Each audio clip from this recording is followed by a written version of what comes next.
Hey, this is Sandra coming to you direct from Hayward, California, the heart of the San Francisco Bay Area, where I was born and raised. Who I am in a nutshell. I am a first-generation Chicana in the U.S., also the first in my family to go to college. My parents are immigrants from Mexico. I have a bachelor's degree in Chicano studies from UC Berkeley and my master's degree in counseling from Cal State Hayward. I have been a California community college counselor for the past 20 years. I provide academic, career, and personal counseling in one-on-one sessions, as well as in college success courses. In these Brown Bag podcasts, my intention is to share my experiences working with my community and my college students. You will meet some of my mentors and awesome colleagues who have motivated me to continue doing the work that I do. Hello, my name is Monique Williams. I am currently an English instructor at Chabot College. I work with the Emoja program. I am the Tri-Chair of the Student Access, Success, and Equity Committee, and I am a member of the CCEPG. I was born and raised in Hayward, California, and I am a proud Chabot College graduate.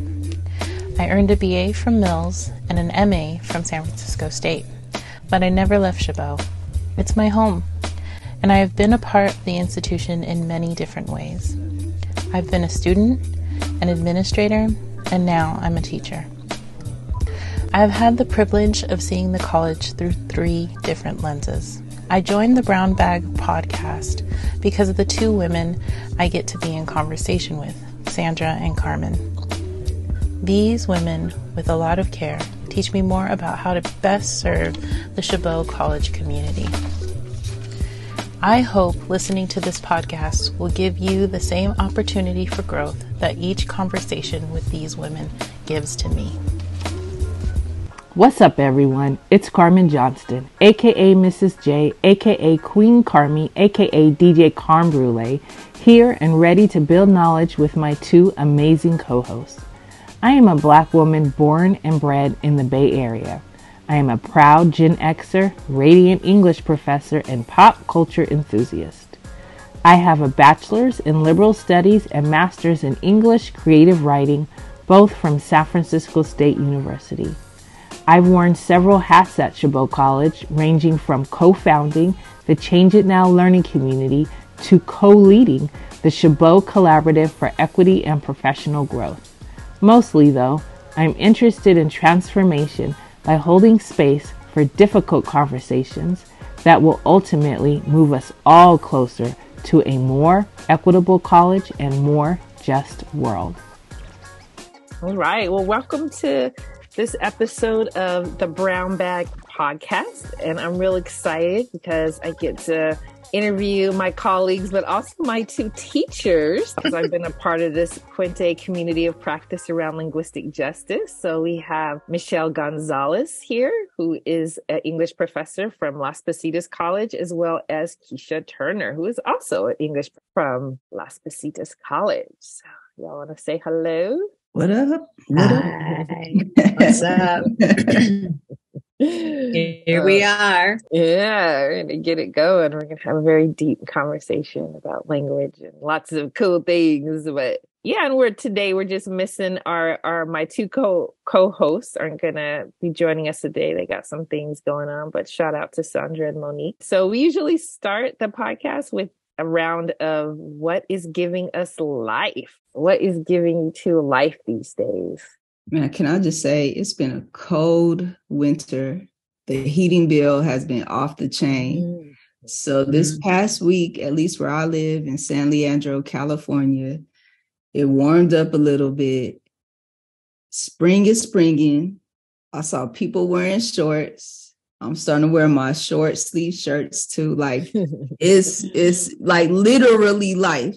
is coming around, and I'm grateful for the rain too, because now we see all this like blossoming, pretty colors. So like in a real literal way, like spring is giving me life, which is what it's supposed to do, right? Spring. Yeah. So that's me. Bring us back. You stole mine, Kisha, of course. We always often think alike.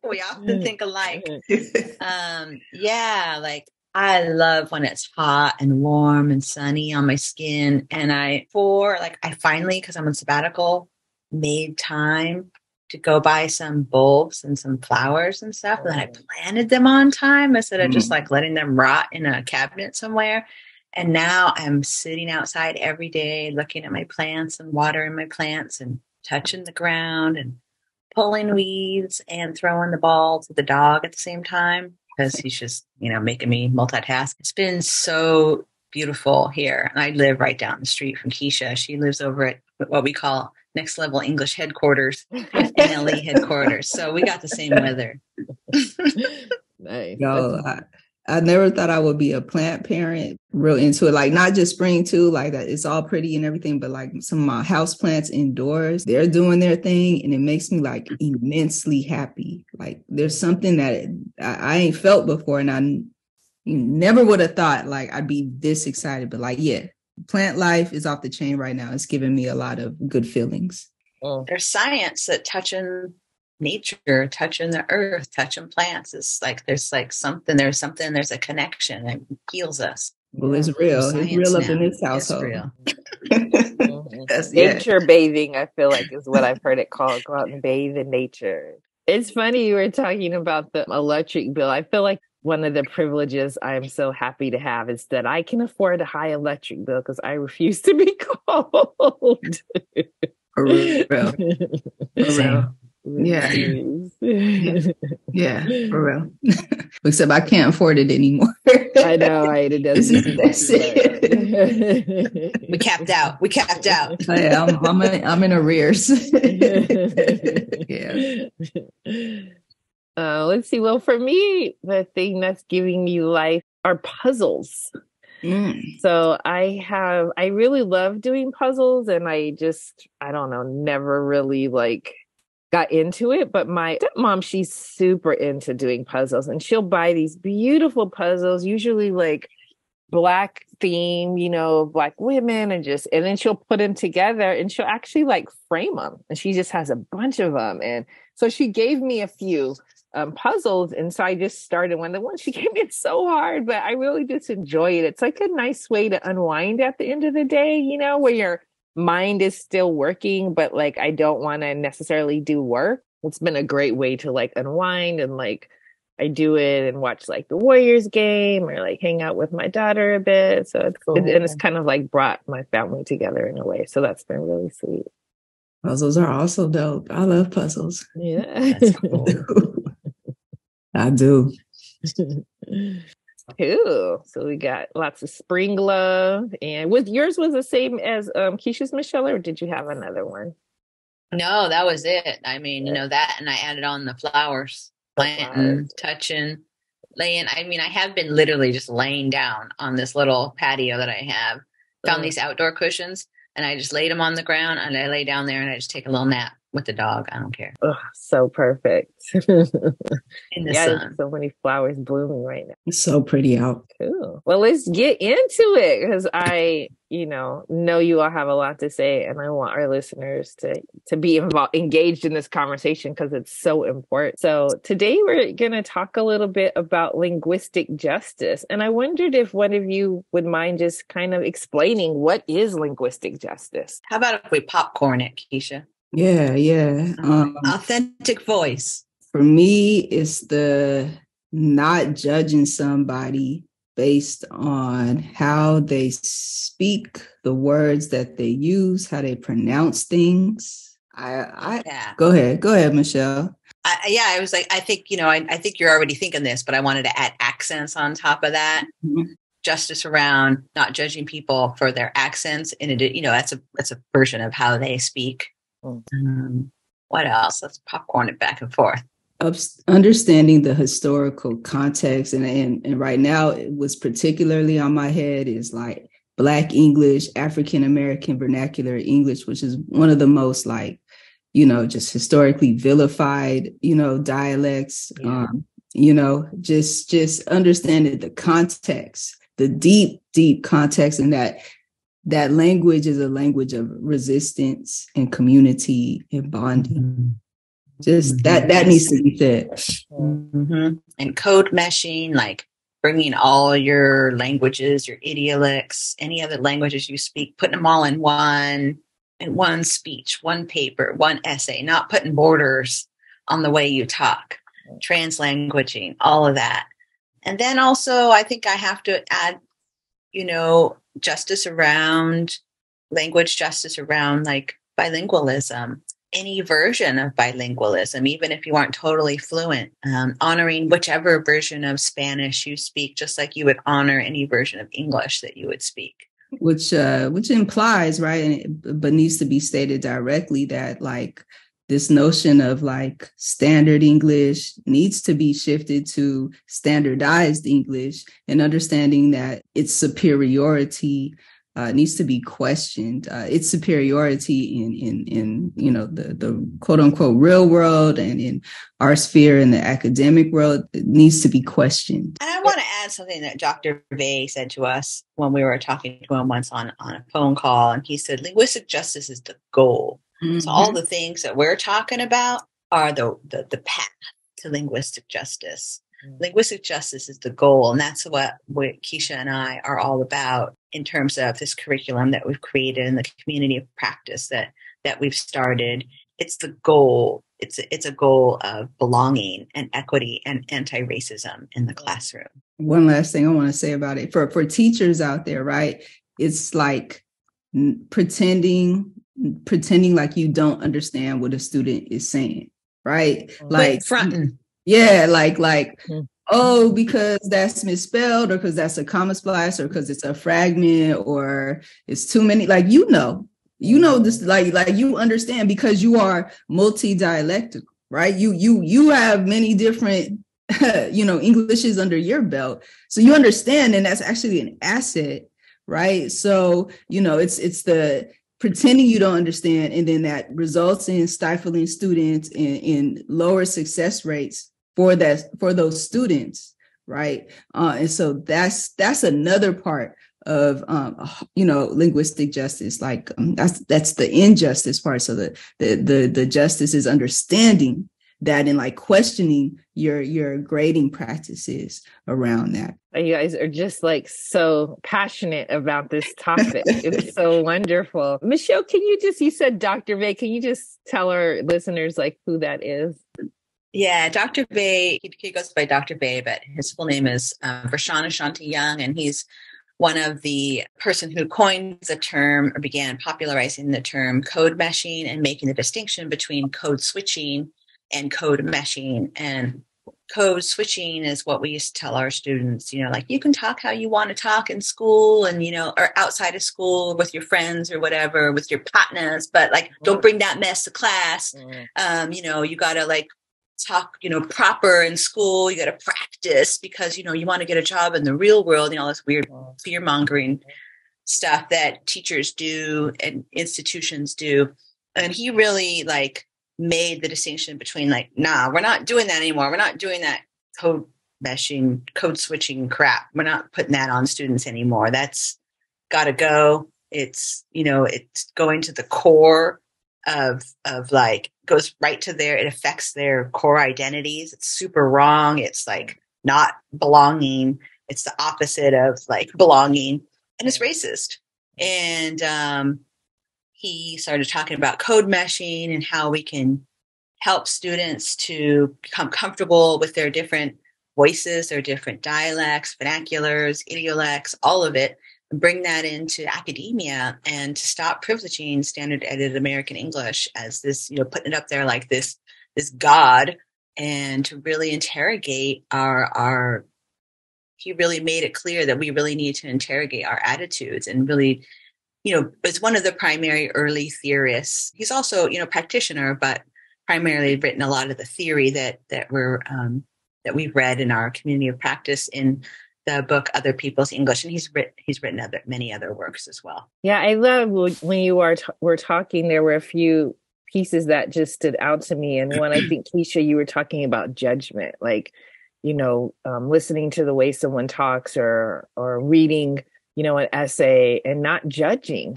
And I feel like since being a part of this community of practice, like it's totally made me reflect on that more, when I am listening to somebody talk it's interesting, I'll say that I feel like I actually have a lot more like something like compassion for accents than I do like AAVE, which is just all the internalized racism, where you're just like, oh, they sound so ghetto or, and so I've just like had to like check myself a lot internally and be like, and also just like slow down, calm down, like it's not that serious. So I appreciate just that call to like not judge. And I think as English instructors, that's how we've been trained, right? It's like we have to judge the writing. We have to, analyze it. We have to make sure that they're doing it a certain way. So it's just kind of this thing that's constantly on with us. We've been trained to teach. We've been trained to look at error. Yeah. We've been trained to look at everything that's wrong with the writing, with the speaking, and therefore with the student. Yeah. It's total deficit minded. It's a mess. It's just completely the wrong perspective. And, one of the most important things out of this for me has been learning how to assess student writing from a place of like, starting with what's working, seeing what's working, talking to students about that, asking them questions and not focusing on mistakes. And it feels, you could actually see what they're trying to say more. You could hear them better. You get it. There is, as Kisha said, a lot of fronting that teachers do, like, oh, unclear, whatever, right? But there's also a level where you don't understand because you're just looking for the mistakes and then you're seeing all of them. And they're all just mistakes based on what standard edited American English calls mistakes. And they might actually not be mistakes in another vernacular or another accent or register. The judging part, the interesting thing about it is that I speak that way. Like, you know what I'm saying? Like I talk that way. Exactly. You know what I'm saying? And I talk a lot of different ways. So why, in terms of like judging, when I turn my English, put my English instructor cap on, like, and I get it when I used to get into that judging role, like, why would I do that? Because implicitly I'm judging myself. And I know the value of it. Outside of this essay that I'm, I know the value of it just in my just cultural everyday in this skin, in this body person. Like now I'm doing the work of an oppressor on this student as it's been done onto me. Yeah. I ain't with that anymore. Like that stops, that stops here. Yeah. So it's very personal. Yeah. And I feel like one of the things that you all have done in the community practice, and I think in Dr. Vay's work in April Baker Bell, is to just like highlight, particularly with AAVE, with African American Vernacular English, how much that's been appropriated and then capitalized upon. So you'll see people use that language in their making money off of it. It's okay for, Ashton Kutcher to say something like punked or, all the different ways where that language gets appropriated. And then we fit, and then we're like, totally judged and demoralized for using it. So I feel like that conversation has really helped me, like, yeah, I do talk that way too. So why am I judging somebody else for it? Right. But also see the value of it because somebody else is like, stealing it and then making a fortune of it. So it can't be bad, right? If they're doing it. Yeah. Catherine Stockett of The Help. Right. Did you read that article, the very first essay in Other People's English? We didn't read it for the community practice, but by Rusty Barrett, who I just like totally love also. He talks about The Help and how she uses the invariant be like totally wrong. And everyone's like, this is a great book. Oh, she writes Black English so authentically. She makes all this money and it turns into like a movie. Meanwhile, as Rusty Barrett points out, kids in the classroom are getting like graded down and scolded and made to feel bad about who they are. And she's over here like celebrated. It doesn't make any sense. No one notices hardly until it's pointed out. And then when it's pointed out, they get all defensive about it. It just really Makes me mad. It makes me so bad every time I think about it. Make it make sense. Make it make sense. Make it make sense. My grandma would say, "Que la chingada con eso." Can I cuss on this podcast? I know that. Hey, I had that question from Jeff. Let it go. Let it flow. Okay, cool. All right. It is for adults. So okay, I think so all right. Well, you all have been leading this work, and especially, here in our community. And I'm just curious, how did you get involved in this work? What drew you to linguistic justice and really kind of taking this on as a project for yourselves? Wow. I mean, I know it kind of goes back a little bit for me. First of all, I'm just going to give a real brief summary on this part. I'm the daughter of the walkouts from East LA schools. My mom was in school when the walkouts happened, and that always informed me. And we don't speak Spanish because, I speak some now, but we don't speak Spanish fluently because, they were beating kids in schools. My grandparents stopped speaking Spanish to her, yada, yada. And I knew all that, all along. So the Puente program was a natural place for me to teach in. And I teach about the walkouts, but I was still performing this crap teacher, colonization teacher stuff, standard English stuff still at the same time, weird disconnect. And I would have days where sometimes it was because I felt bad about something. I was making these connections in my mind and they didn't line up. Or some students would say something like, "Ms. G, why are you trying to make us sound white?" And I'd be like, "I'm not trying to make you sound white. I just want you to write better, or whatever." And I kept having these things that don't make sense. There are a lot of things that didn't line up, all these paradoxes. And I'm just like, this isn't right. So then I started teaching students about positionality. And, in comp courses, you teach reader response essays anyways, right? So they respond from their own, just their actual response. So I added positionality to that. I started teaching that. And then I started seeing how students were writing with an accent, and how it was so awesome and amazing. And they constructed these beautiful sentences, and then their ideas were coming through in ways that I understood because I also understand Spanish. And so I was I was onto something, and I didn't know what. So I started creating these lessons to enhance what I was learning from my students. And then Kisha got hired. Kisha, I want to take it from there. Take it from there, Kisha. Super parallel, right? It starts with the personal, right? So, just reflecting on the code switching I would do as an English major, the praise I would get for being a good writer from my teachers, through my academic journey in K through 12. So just having maybe not the words linguistic justice, but just knowing that there was a switch that would take place between what's going on with the homies and it was going on when it's time to write this paper. I remember one time in my community college days, I remember writing a paper, an essay for a British lit course or something, and I remember thinking to myself, oh, I sound like Wordsworth, or, you know what I'm saying? Or, one of them old Coleridge or them old cats, right? And celebrating that, patting myself on the back because I got that gift, right? I remember those moments, and that tells me that I'm knowledgeable of that switch, right? So fast forward to getting hired at Las Positas and getting involved with the Umoja learning community there. I coordinated the program for a period of time and taught the English courses for it.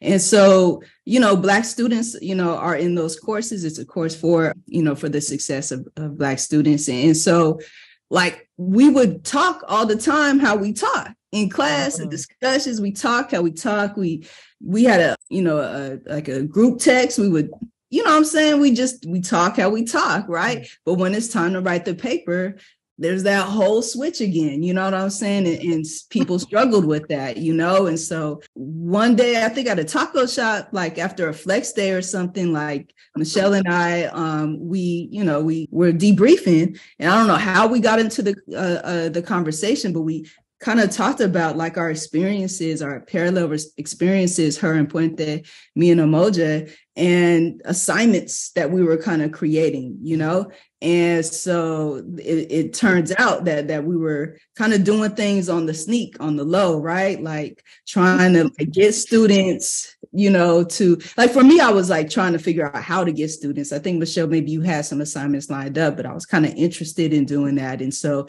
that blossomed into this, of course, George Floyd, the murder of George Floyd, like, add some energy and urgency to it. But that's really the genesis. Am I missing anything, Michelle? I just wanted to add, when right before the George Floyd murder, I discovered Students' Rights to Their Own Language document, the full long document. And I read it and I almost fell off my fucking chair. I was like, this justifies every single assignment and every single discussion and every single feeling that Kisha and I have had that we've been talking to each other about. And I called her up and I was like, we got to meet. I said, I'm going to bring a bottle of wine. We're going to go to this park over here by myself with our masks. We're going to drink this wine and we're going to talk about this article. I think I sent it to her and she read it. And then we came and debriefed. And she said, we got to have our department write their own statement. We started doing that work. And then one of us said, and I was like, we got to share our assignments with everybody in the whole world. Every single teacher we know, we got to just push this curriculum on them. We got to share this document. And then, we started discovering Dr. Vey and like all the other people who were doing the work. Meanwhile, Carmen, no one told me and Kisha, none of our senior colleagues, none of our graduate school professors told us about the students' rights to their own language. Why is that? Why is that? Why did I have to stumble on that on my own? Yeah. That makes me so hot. And so I was like, all right, we're going to shout this from the rooftops. Everyone's going to know about students' rights to their own language after I get a hold of it. That's how I felt. A group of teachers in 1972 to 1974 writing this like badass statement, right? That was, I don't know, buried, tucked away, put in somebody's attic, whatever, right? They just ignored that part until years later, right? Where, Michelle discovered it, right? Like that was my reaction to it, right? And so it's lovely to know that there were predecessors before us who were like thinking like this same thing. We not crazy. We not crazy, right? There's a lane. And there's theory. There's theories and there's practices and there's data and there's research to back up what they're talking about, the statement and the desire and the importance of giving students rights to their own language. And, summer of 2020, we were like, all right, we got to do this. And so after that, we set out a plan. We're going to try to talk. I'm going to tell all the people I know, maybe colleges can invite us. We can share. We were going to do it for free. Yeah. We didn't care. We were going to post all our shit on the online for free. We were ready. And Dr. Vey, I got in touch with him on Twitter and I showed him some of our assignments and he's like, do you have this stuff online for free? And we were like, yeah. He said, take that down because someone's going to steal your shit. There are all these publishers out there who want this information, who want someone to write this. And if they see it's out there for free, they will co-opt it and they will publish it themselves. Wow. And he said, and while I'm at it, let me get you in touch with some publishers. Oh. And so then after that, it was on. That kind of gave us the permission, right? Kisha, in a sense, and then our friends Julie Gamberg at Glendale Community College, people at Mills College it really gave us the win under our sails that we needed. Boy, that's a white term right there, isn't it? That we needed. I've never been sailing in my whole entire life. Wind under our sails that we needed to really, we already believed it. But when we first started talking about it together, we were like Kisha said, kind of testing it out with each other if we should tell anybody else about it. I love that you all basically went digging in the crates, right? And found this document from 30 years ago and kind of used that as a springboard. But also just that this came from a personal place and an emotional place, especially because those two pieces were so asked to leave out, as academics and working in these institutions that we're not supposed to recognize our feelings or come from this personal spot. So I love that so much of that kind of fueled your journey, right? And now, I know you are going to publish a book about this and it's just all super exciting. And I wondered too, just what would you say to people who are like listening to this conversation and, hear the kind of challenges to this idea of standardized English, right? Because I know from like reading some of Dr. Vei's work that he's kind of says standardized English is a part of us. So it's not necessarily throw it out. It's just there's a lot more, right? And to incorporate all of it. But, a lot of people do feel like the students need to learn how to write this way to be in the real world. And, if they're going to go to the next level, they have to write, standardized English. What would you say to those folks? For me, that's the key part. It's not about subtracting standardized English, right? Like it's including, right? I think a lot of interrogating it a little bit. For sure, right? But you interrogating in order to like understand like why it's superior and why like that notion of superiority for it should be challenged because it's a myth. It's a myth, right? It was made that way off of politics and power. So I would tell them like it's including. And on top of that, look, academic writing ain't gotta be soulless. Like some of my just since I've included linguistic justice practices, like grading could be very hard when it's in this one lane academic tone, but like when I'm like, yo, include your flavor, yo, I'm over here cackling. My neighbors are probably like, what is this person doing? I'm like laughing and like thoroughly enjoying myself, reading a research essay, right? Where students are like, they code meshing. I'm gonna call it code flexing because they pushing it. Right. So that's what I would tell them. It's including. Right. Inclusive. And I think he calls it code flexing and I call it code moshing. Yeah, code moshing. Someone else said that. And all of it. Yeah, it's time to put some swerves on it. Yeah, and as English teachers, we want to read writing that is going to make us laugh and feel connected and inspire us, right? Like we don't want to just be reading stuff that's like sounds like a robot wrote it, right? We want us to see our students and hear their voices. Yeah. Speaking of robots, right? Yeah, exactly. Well, I can ask you about that. Just like, what do you all think about the AI and ChatGPT and like, how do you feel the code meshing kind of fits in this conversation? Because I know as English teachers, there's a lot of fear. People are really scared and nervous about plagiarism and how students are going to engage in our material now that there's this AI, that Skynet is in full effect. I think there's a lot to learn about what it can do, and it's going to keep evolving. So I think that the answer to this question might be almost obsolete to a certain extent at some point. But I really, right away, when I learned about ChatGPT, understood that if we can make the work that students do, the writing, the communication, meaningful to them and help them engage who they are and their actual ideas, then they won't need ChatGPT as much. They won't rely on it as much. They won't care about it. And maybe we learn to do lessons. We're going to have to learn to use it. And a lot of great teachers are using it in the classroom at different stages of the writing process. I think that I hate anything that's going to take away from our humanity. Like I hate it. But we're going to have to learn to live with this tool and think of it as a tool.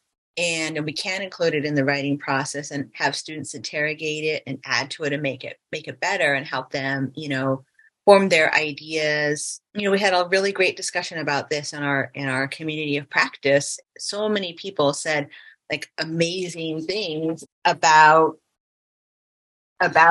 ChatGPT. Like Hilda said, plagiarism is the repercussion of the trauma in the education system. Hilda Fernandez, she's a professor at a Foothill Community College, talking about how ChatGPT can kind of like be a way to not heal that trauma, but address some of that trauma and to, write some, basic forms for us. And then our job would be to help students bring their voice to that. It's some of the things that are going around in my head right now. Kisha?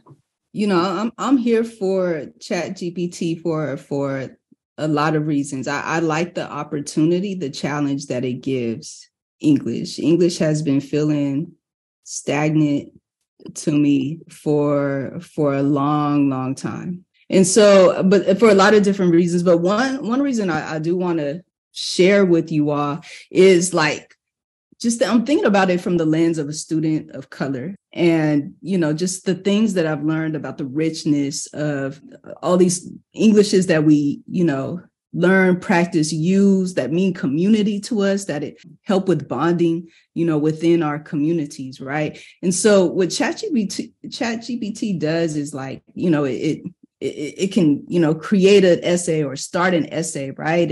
And I'm thinking about that code switch that often happens with students have to do when it's time to write a paper, right? It's that richness of the outside English. Now I got to switch that off and turn this into some, like, translate my ideas so that it can be accepted by the academy. You know what I'm saying? That's the code switch and so in an interesting way, ChatGPT does that code switch for students of color. And so I'm kind of interested in what that means, because the rhetorical effectiveness, I'm borrowing that from Dr. Vey, right? Our language, the code meshing, that's effective, that's distinguished, that's distinct, unique.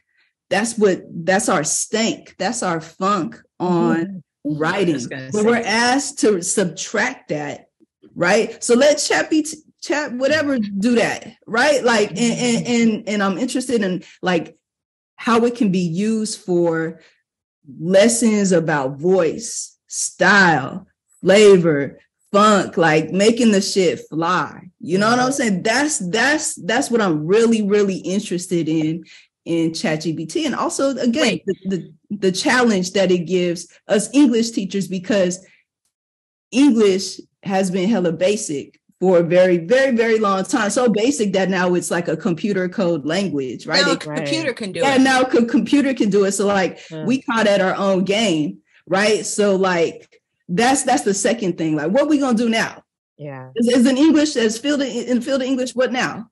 What do we do? Yeah.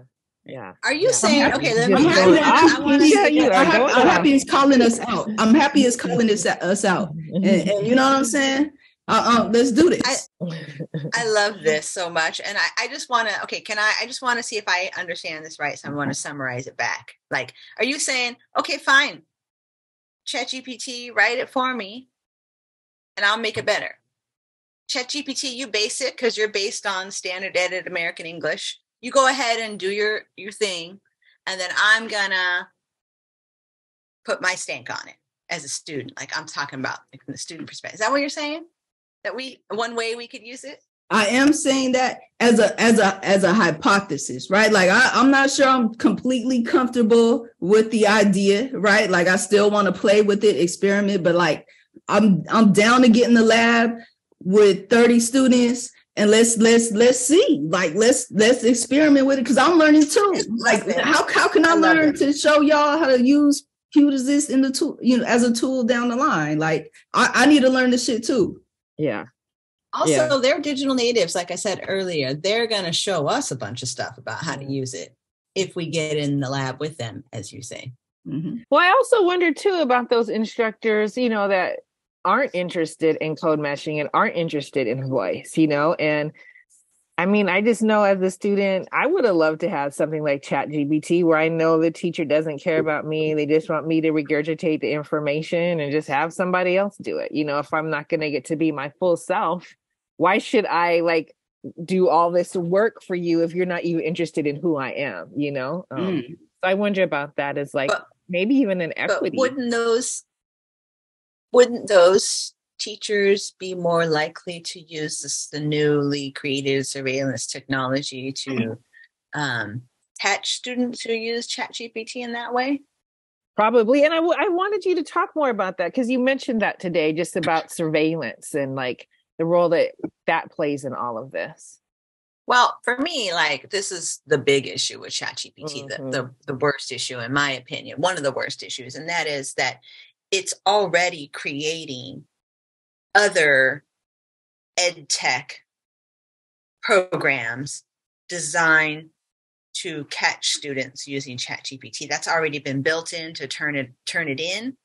And there are other versions of it that have been created. It's going to be built into, any of the other, there's like Google has its own, it's called Bard. Of course, it's named after Shakespeare. So fucking rich. But anywho, those technologies are designed to catch students. So to use them, you as the teacher are already saying, I don't trust students. Right. Yeah, and sure, a lot of students plagiarize. But you're already saying, I don't trust students. I think my assignments are worthy of everybody doing because I'm the teacher and I have the degree and you're just going to do my assignments the way I want you to do them. And if you don't and you cheat, I'm going to catch you and you're going to go to school jail, which is whatever that is at your school, right? And I'm uncomfortable, with surveilling students with any kind of ed tech technology. Like I'm against that. I've never used any of it. I used Turnitin for a very short amount of time. And then I was like, just made me feel gross. And I'm better at catching it myself anyway. And then the other piece is that students of color, I'm preaching to the choir here, but I'm just going to say it for the purpose of this podcast. And that is that we all know that students of color in society are surveilled much more and criminalized much more than any other people, young people of color. We are in education trying to get our students to come back to us, trying to make school a soft place and not a hard place, trying to make students feel welcome. We cannot then in turn surveil them and make them feel like criminals at the same time. Like you can't, that's not ethical and it's not humane. It's not the right way to teach, to treat people, but it's also just a reproduction of other kinds of surveillance, sense of, suspicion that we put on certain groups of people. Such good points. I hadn't even thought about Turnitin as surveillance, right? Because it's just like you just check it, you don't even really think about it. But that is just all so all true. Those technologies also save all the student work. Yeah. They all have access. So anything personal the student writes, Canvas saves all of that. Canvas is owned by Amazon. Turnitin saves so anytime you have something personal that your students write, it's all being used to advertise to students. It's all being kept and then being sold and used to advertise to students. Wow. So we're also making money off the students while we surveil them. Wow. That is so intense. That is so intense. Dang. Well, what do you all think is the future for linguistic justice and how will English departments be impacted? I love because you all call it next level English, right? That's the name of our curriculum is next level English. Right. So what do you think the future is? I think the real world is the future. And I know that there's, that's kind of skipping the step in your question, right? The English, what does it mean for English, right? But the real world relies on us to define what good writing is. So there's a partnership here. I think that this message about linguistic justice also needs to be shared with, the professional world, corporations, et cetera, right? And so I think that a correspondence, a coordination needed there because, this is discussed in students' rights to their own language. There's an interdependence here that needs, that needs to be, worked out. So I think there's a lock and step that should take place.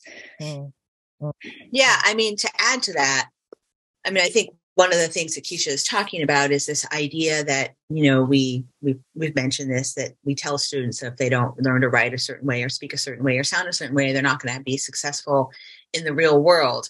And academia traditionally has been a place where we forward new ideas.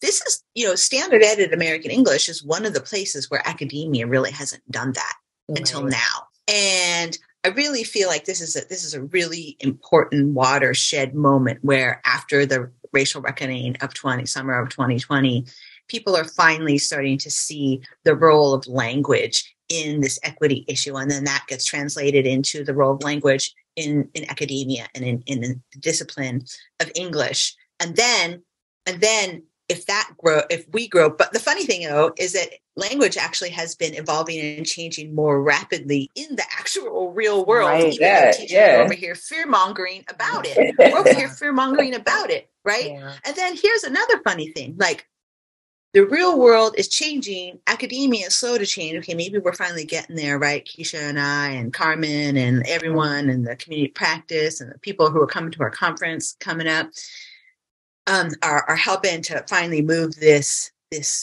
forward. But there are aspects of the actual real world that are calling on linguistic justice theorists and practitioners to come and do training. April Baker Bell is working in the medical field.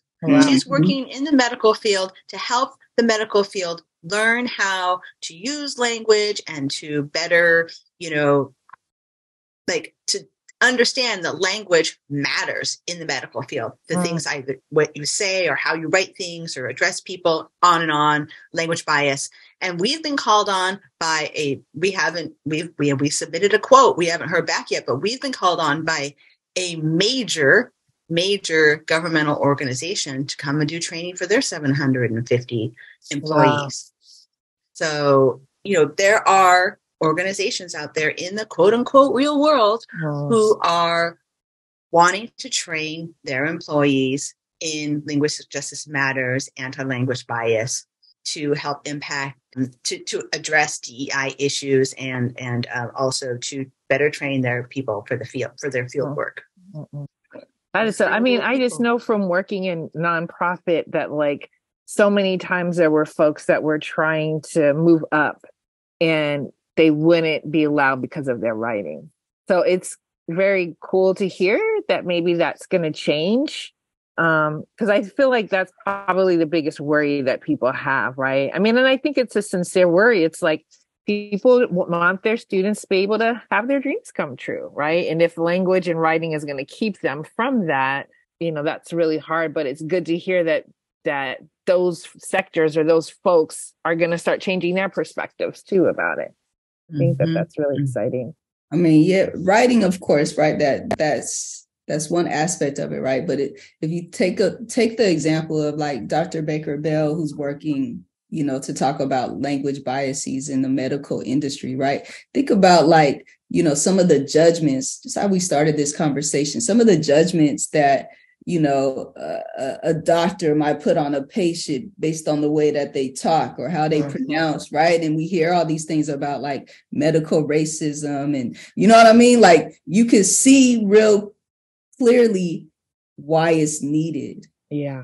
Right. You know what I'm saying? You can see real clearly. Right. And not only that, right. Not only the training on language bias, but also too, having more people, what I'm saying, who speak many different kinds of Englishes in those spaces. Right. So you can have a real conversation with your doctor. You know what I'm saying? Just a real conversation. You don't have to code switch in the damn clinician room or whatever. Yeah. Yeah. More inclusivity, more space for everybody to get to be their full self, right? That's what we're going for here. Yeah.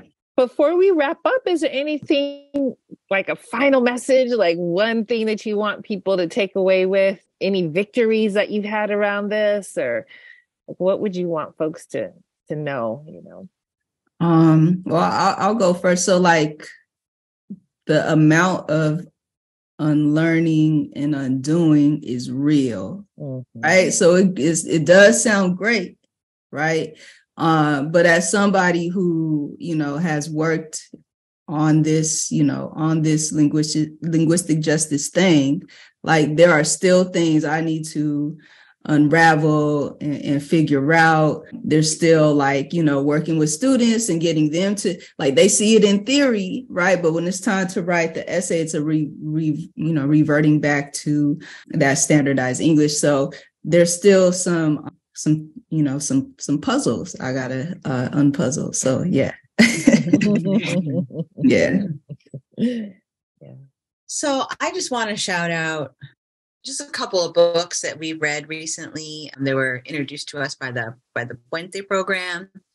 Kisha and I also do training for the Puente program. And the first book that was recommended to us in the fall, which I devoured, and it's helping me learn to say no to the stuff I'm not going to do anymore, and yes to all linguistic justice. So I can say yes to all the linguistic justice is Trisha Hersey's Rest is Resistance. Like, that book changed my whole life. All day. I all day long, every day, planting in the garden and laying down in the sun and taking a nap instead of whatever I was going to do before, all that. Yeah. And then also Ratchetdemic by Chris Emden. That book is really like the classroom, not the curriculum, not the linguistic justice curriculum, but it's the classroom companion to the linguistic justice practices. I feel like those two just go together so beautifully. And we were lucky to see him speak recently. And just like levitating. I just levitated. So check out those books. That one is on my list for sure. The Ratchetdemic. Gotta check that one out. Yeah. Well, speaking of recommendations for our exit ticket, we always ask our guests to share anything that you would recommend for the reader, and it could be anything. I mean, not for the reader, for our audience. Could be anything. What do we recommend? I would just recommend sleeping outside in the sun. Like, I highly recommend that. Feels so good. Nice. Let's see. What would I recommend? Balance is coming to mind, right? I mean, I think on the strength of that recommendation, or that shout out to Rest is Resistance, just that idea of balance. Yeah, as teachers, I'm talking to our teachers out there specifically. Yeah. We all got to start. You know what my New Year's resolution was? I'm pretty good at it until the last 2 weeks. Was to do less. That was my New Year's resolution. Like, I spent majority of my life working against the lazy Mexican stereotype, and I finally this year decided my New Year's resolution wasn't going to be lose weight or exercise more, or it was to do less. I think teachers, all of us, we need to learn how to do less. Yeah. Our teachers, who many of them are like, social justice warriors too. So like, what I'm saying? Gotta balance that, I think. Yeah. All that is so important. The balance, the rest, the care. So important. I will save my recommendation. I always have a show to tell people about. That's my thing. So my show this month that I've been into is Ted Lasso on Apple TV, which sometimes when it's not on, I was just talking to people like, oh my God, it's so overrated. But now it's on and I'm like, oh my God, it's so good. I recommend It's really good. It is really good, right?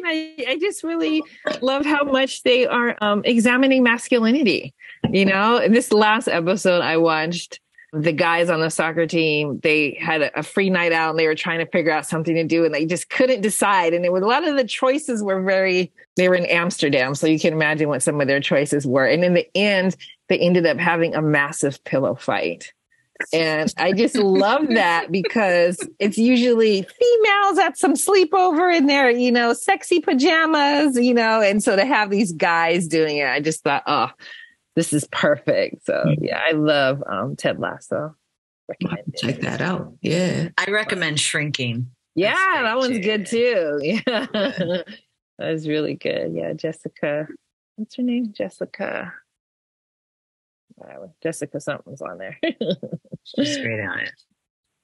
I haven't seen that either. Thank you so much for joining the Brown Bag Podcast today. We were so excited to be asked. Yeah. We were like kind of waiting. We're going to confess that we were literally, we didn't say it to each other, but when we were asked, we both finally said, finally they asked us to be on it.